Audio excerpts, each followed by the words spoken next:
Hello বন্ধুগণ, রান্নার যুগলবন্দি পেজে আজকে একটি নতুন ধরনের রেসিপি নিয়ে হাজির হয়েছি।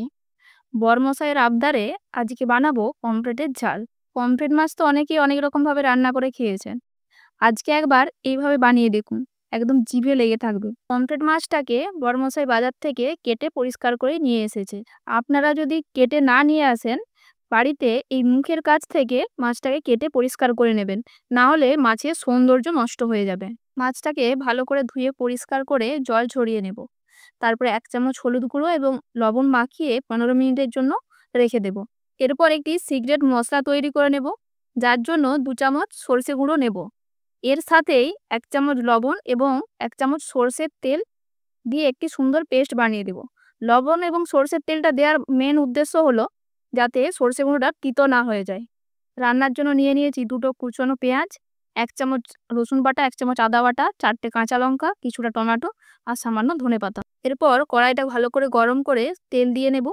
তারপর মাছগুলো দিয়ে সুন্দর করে ভেজে নেব। মাছটা কড়াইতে দেওয়ার আগে অবশ্যই ভালোভাবে খেয়াল রাখবে যাতে কড়াই এবং তেল দুটোই ভালোভাবে গরম হয়, না হলে মাছ উল্টানোর সময় মাছ ভেঙে যেতে পারে।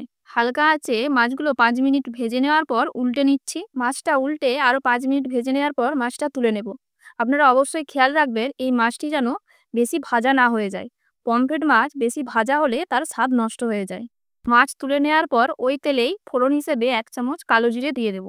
কালো জিরে থেকে মিষ্টি একটা গন্ধ বেরোলে পরবর্তী উপকরণগুলো যোগ করব। এরপর পেঁয়াজ কুচিগুলো দিয়ে দিলাম। পেঁয়াজ কুচিগুলো সোনালি করে ভাজার পর রসুন বাটাটা যোগ করে দেব। পেঁয়াজটা সুন্দর করে ভাজা হয়ে গেছে। এরপর 1 চামচ রসুন বাটা দেব এবং রসুনটা ভালো করে ভেজে নেব।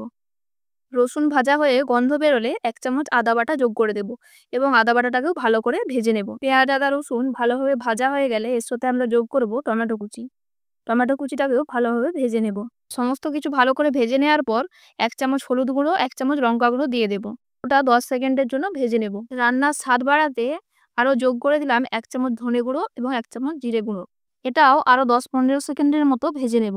মশলাগুলো ভালো করে ভাজা হয়ে তেল বেরিয়ে আসলে সামান্য জল দিয়ে মশলাটাকে ভালো করে কষিয়ে নেব।